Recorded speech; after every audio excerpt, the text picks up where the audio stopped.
It's finally time. Let the Eurovision Podcast Song Contest begin. Hello and welcome to the second episode of the Eurovision podcast. Today we will going to take a deeper look into the first semi-final of the 2020 contest, which was unfortunately cancelled due to the COVID-19 pandemic. We will going to analyze who of the acts would have qualified and who not, and we will take a deeper look into each of the acts which is in the first semi-final. I will take the official running order. I don't know if it's the official running order, but it was published on Wikipedia and also on the Eurovision YouTube channel. And we will take now this running order as the official running order, because early starting number is also affecting the chances of qualifying for the final, and I will take into consideration each of the factors which is affecting the qualification. For example, also neighbor votings and the performances, the stagings we will not have, because we don't know each of the stagings how would have looked like, but we still have some of the live versions, for example, from the national finals. So I will take this as the official staging.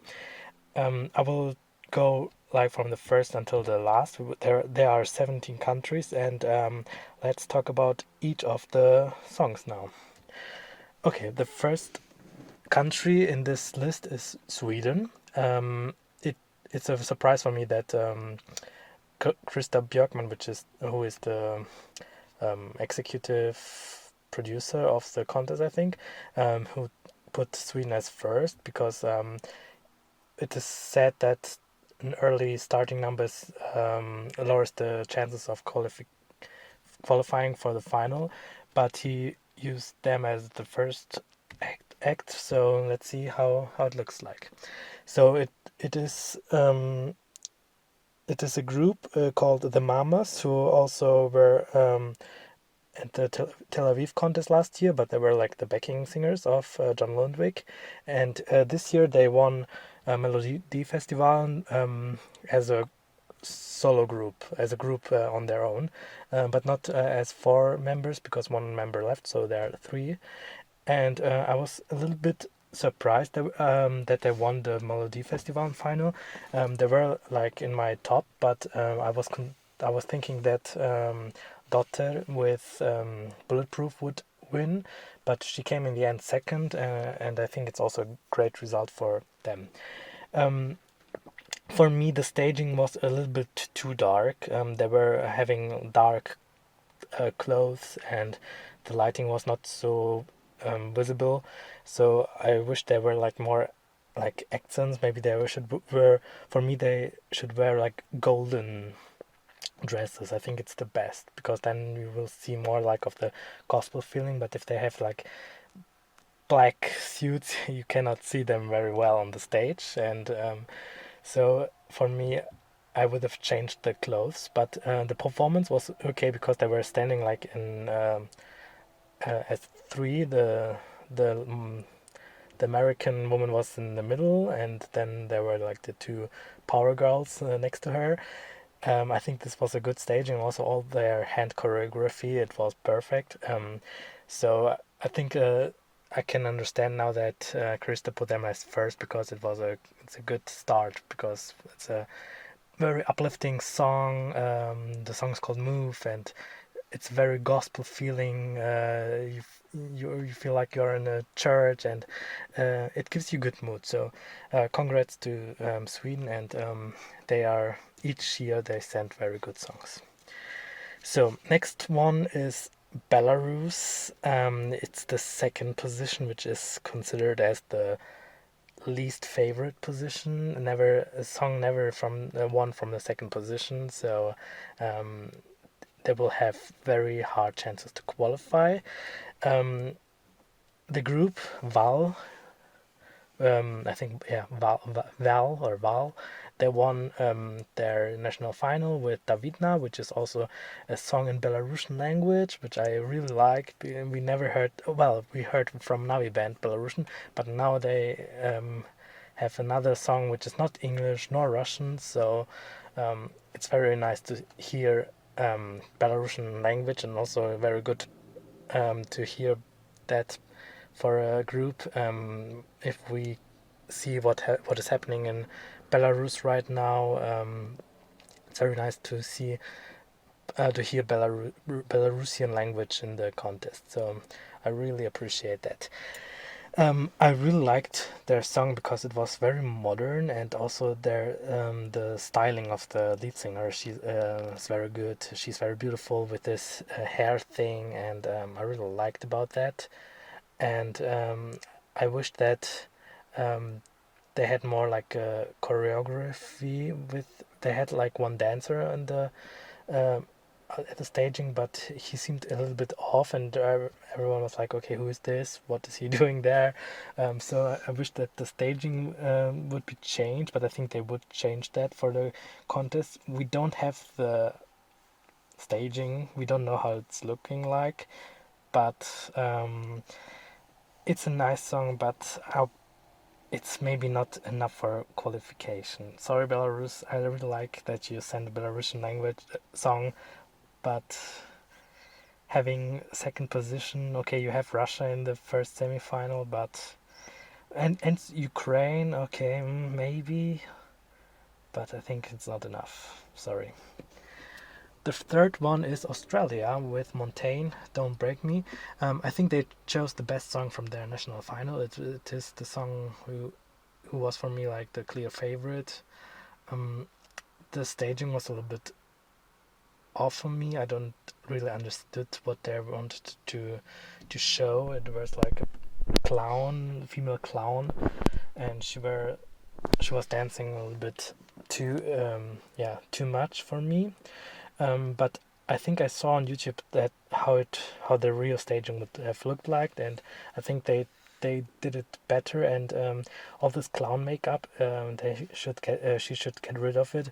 But the song is very very strong, and I think, and also her vocals. So I think because of this factors, she would easily qualify for the final. Because while Australia is always the jury favorite, I don't know why, but each year they have really high points in the jury voting, like Malta, but really low public points. So I think even if they're only the third running number, they will easily qualify.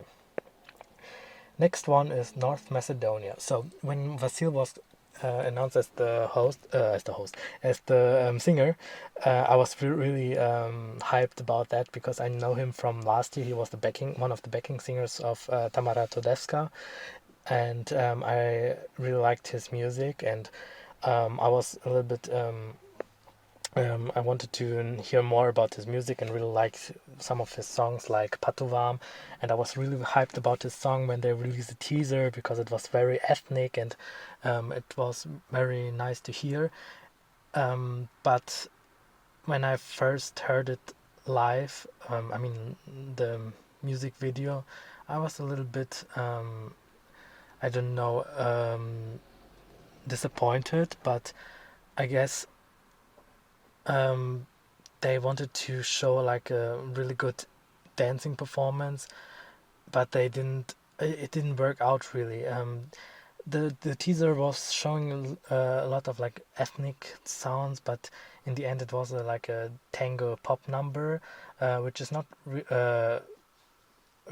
very not negative at its own, but I think they could have make it better. The staging, I don't know, but I think it will be like the music video where he is dancing with a girl. I don't know. It doesn't suit him very well. I wished he had a song like his previous number, which is Patovam.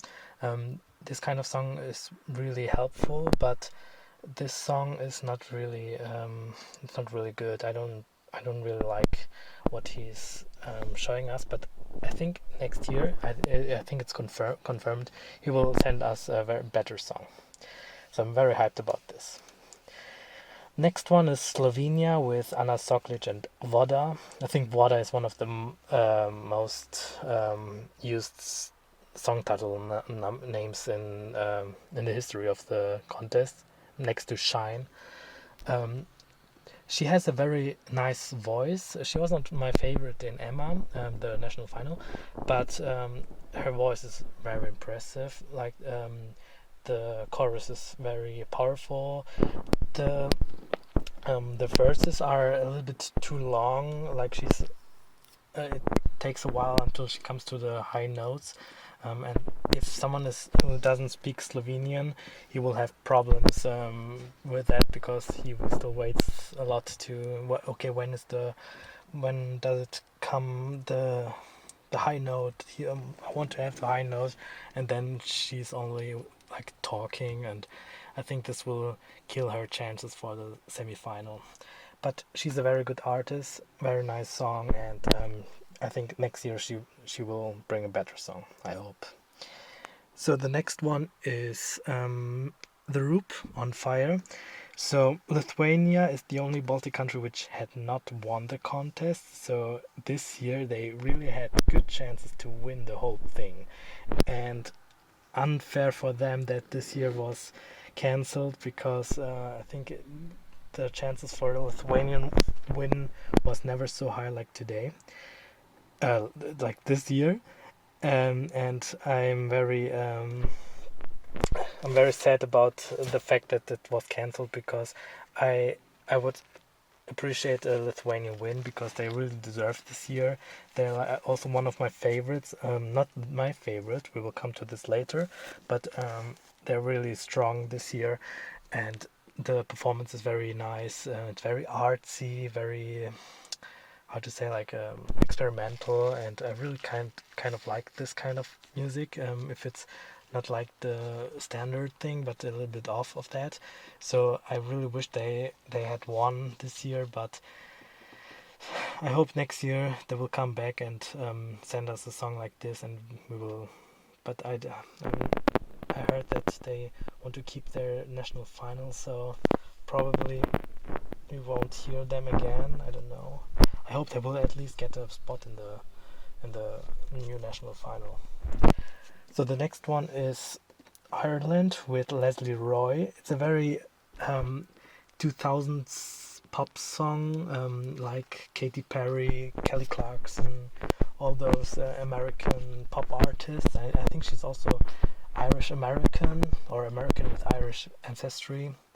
So I don't know if she has any connections to Ireland. Like in the US, I guess almost 80% has Irish ancestry in their blood. So I think she at least has a little bit more of that than only my grandfather was Irish. Okay, nevertheless, let's talk about the song. Story of My Life is it's a very good pop song. It's getting me. I have like a nostalgic feeling of the 2000s. When I was a child, teenager, I listened to this kind of songs, because they were like all over the radio, all over MTV, everywhere, and so it's a very nice pop song, and but still, I think maybe for a lot of people it will sound dated, and they won't call or vote for them, so it will be very hard for Ireland. The next one is Russia. It's a very big name, even though their name is Little Big. They're one of the few acts who I've heard before. I know, like their virals. They have like viral songs, and also one song of them went viral here where I live. Skibby D, I think it's called. It's a very nice song,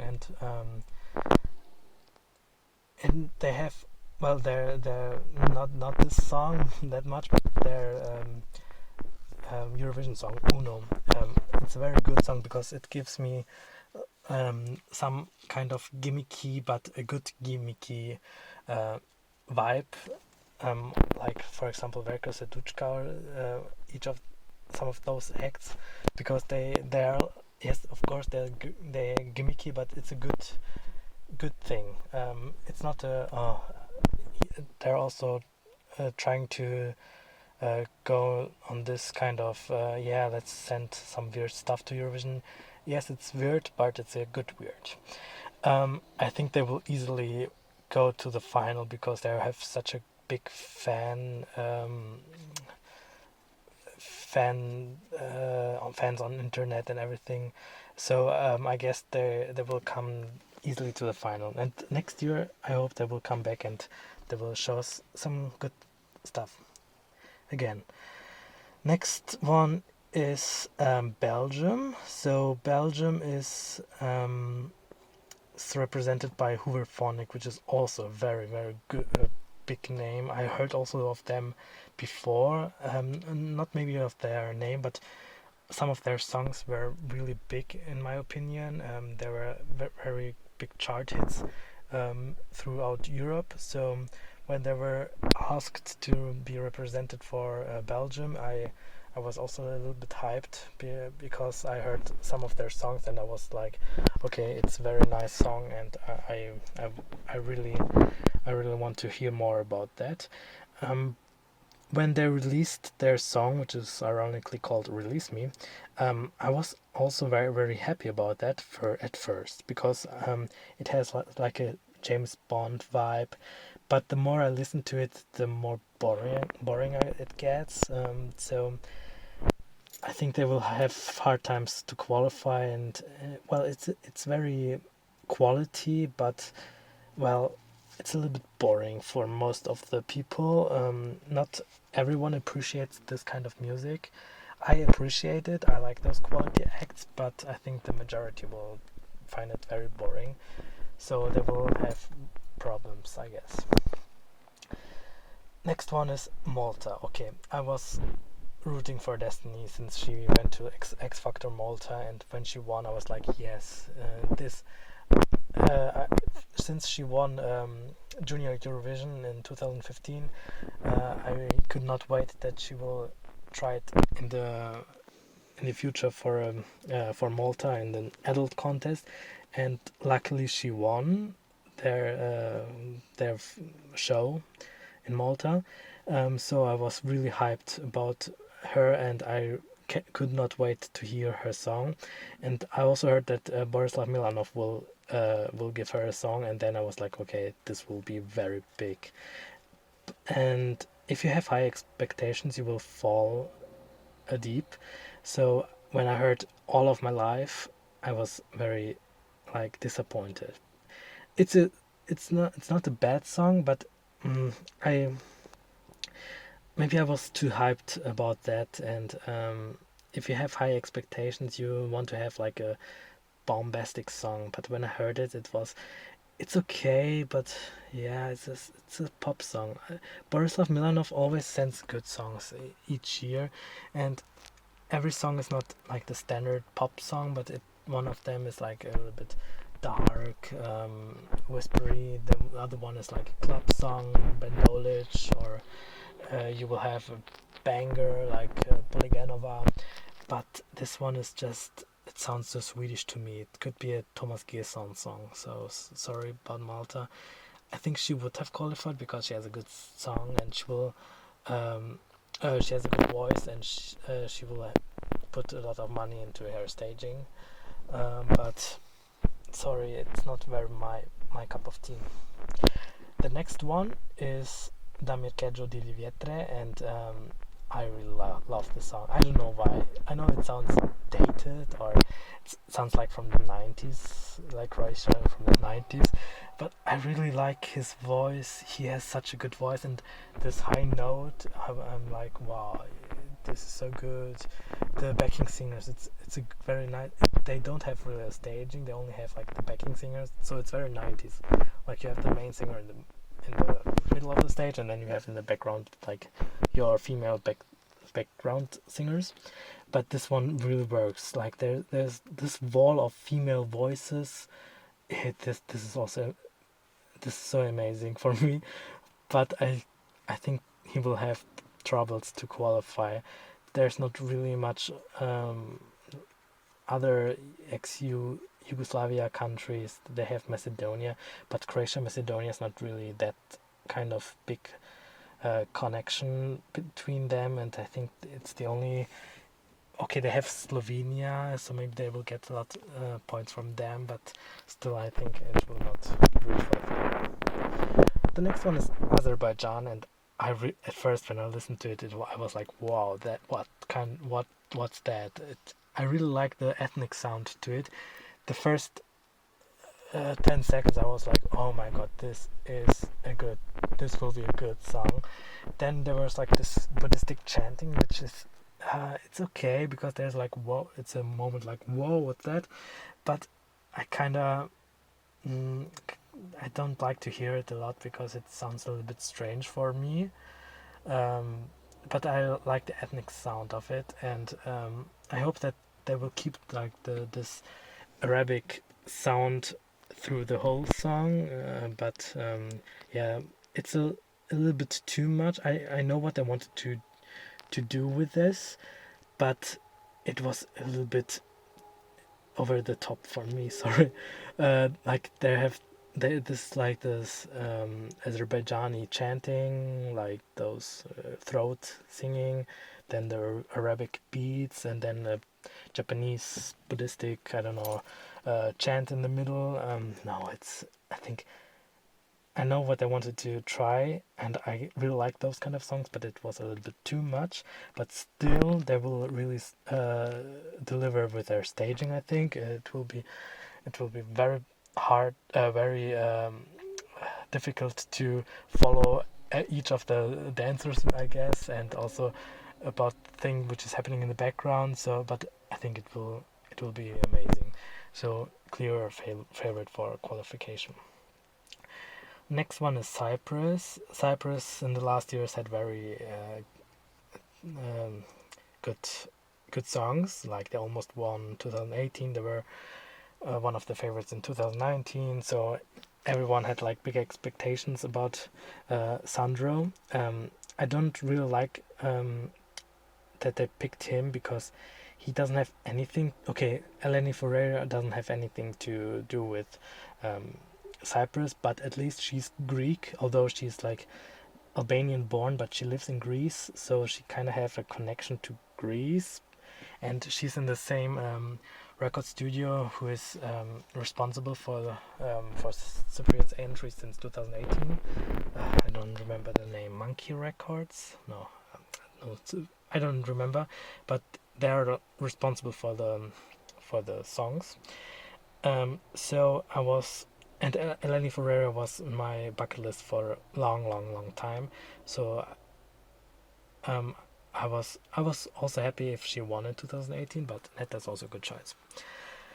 So, but speaking about Sandro, the 2019 act was also not Cypriot at all. Tamta is Georgian. She was born in Georgia and she lives in Greece. Okay, she has now a little bit.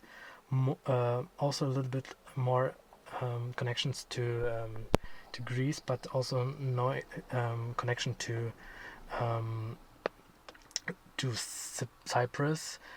But I guess I heard that in one of her interviews she has a sister who's living in Cyprus, if I'm not mistaken. Or no, I think it was Eleni. Doesn't matter. Tamta was also nice to hear because since 2007 I wanted to have her in that contest and for Greece, but okay, Greece didn't want her, so okay, Cyprus is also nice. But Sandro doesn't have anything to do with Cyprus. He's German, like his name is I think Alessandro Rütten. I think only his mother is like half Greek, so okay, at least there's a little bit connection, although she's not Cypriot, but she's Greek, and I think he doesn't speak Greek at all. I don't know, maybe a little bit because of his mother, but I hope that for next year he will not participate next year. It's already clear.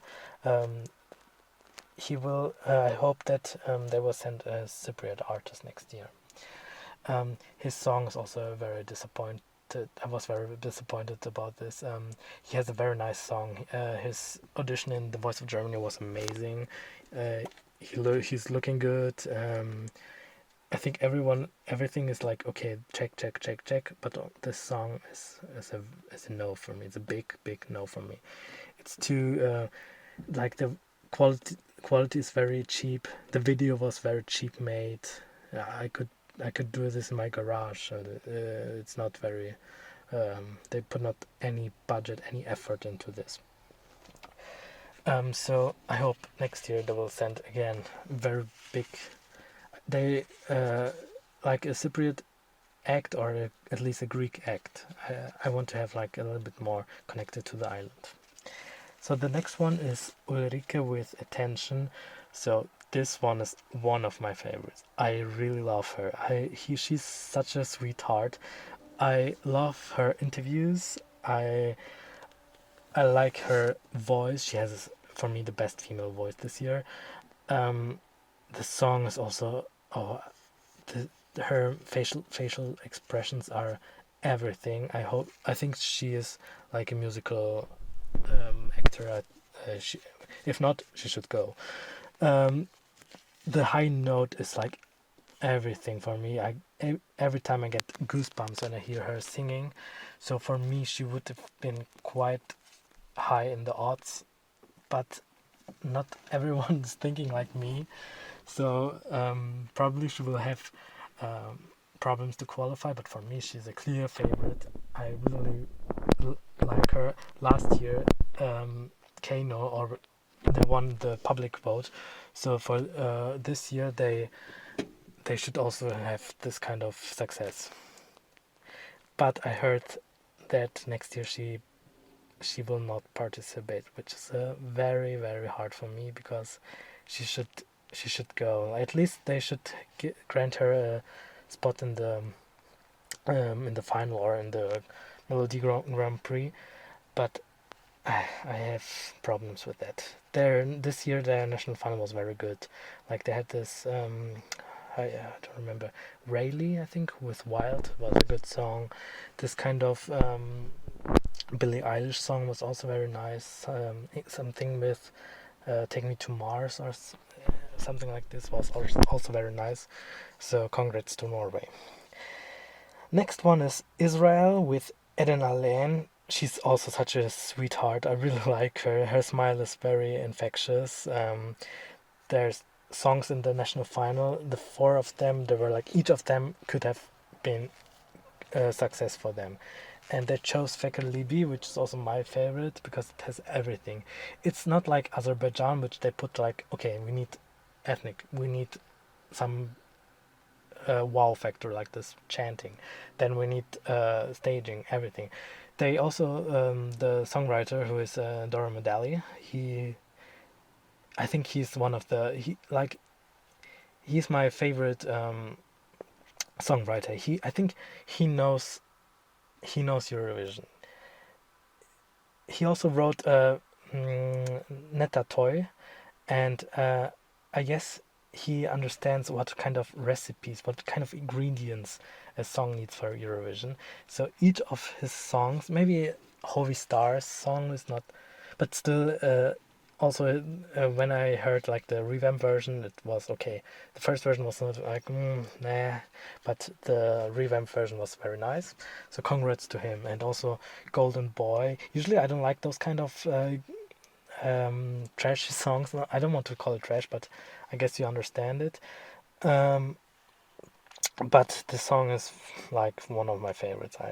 He's a very good producer. Him and how is it called? Borislav Milanov. Those two are like the best songwriters for me. If I ever go to Eurovision, I will ask one of them. Not Thomas Gesson. I know he has like wrote Euphoria, but his songs are very standard pop songs, and I don't really like them anymore. But Fekir Libi has everything. It's 4 languages, dancing, a nice singer, so clear, everything. Nice. Check. Next one is Roxanne from Romania. She's also a very nice artist.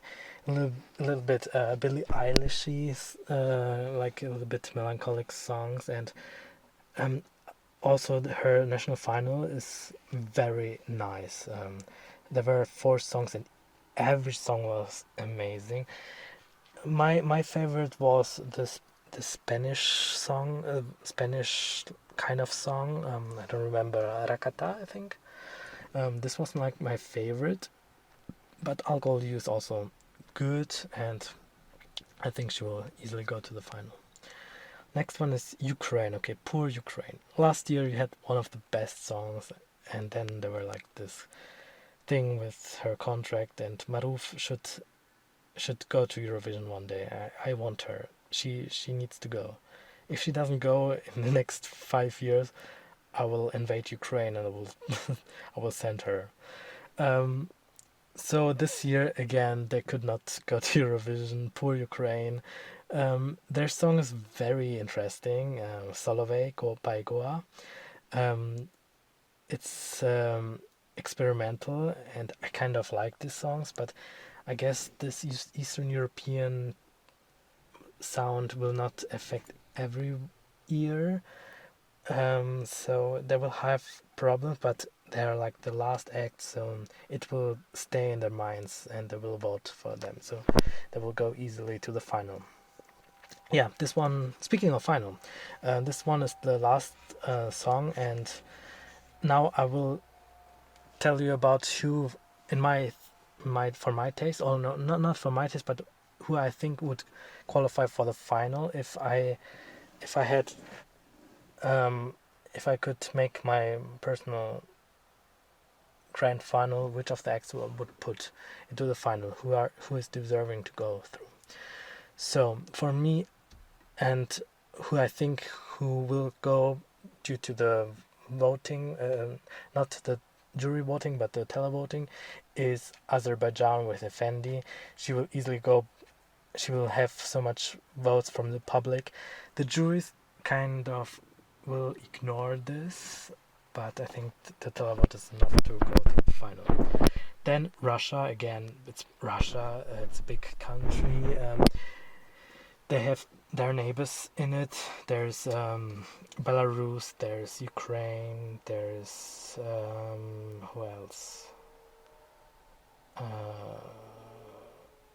I don't see. No, Georgia is not there. Azerbaijan.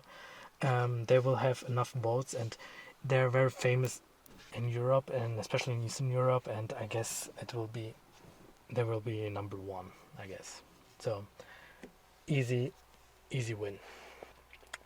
Then we will have Lithuania. They deserve it. If they don't go to the final, I'm invading Lithuania. um, they should also win this whole thing, and if they don't win this year, they should win next year. Lithuania deserves to be the host, the only country who didn't host the contest. Then we will have Sweden. Okay, Sweden, of course, they're good. They send each year a good song. The juries will love the mamas and some of the televoting too, so easy. Israel will have lots of points from the public because it's a song which is loved by the public, so they will go through easily. Same for Romania. It's a very trendy song which she has, very current, and she will easily go. Luckily, Bulgaria is not in the first semifinal because they will cannibalize their votes. So it's a good thing that they're in different semifinals because they have kind of the same sound. Ukraine, it's the last country, and also there's Russia, there's Belarus. They will gain a lot of votes. Malta is. First, I did not have Malta in my final, but I think it's destiny, and she deserves to go to the final. I mean, last year she also went as a backing artist for who's the name? She sang Chameleon. I forgot her name. Michaela. Yeah, Michaela. Yeah, she was already there in the final, and she deserves to go as a solo artist.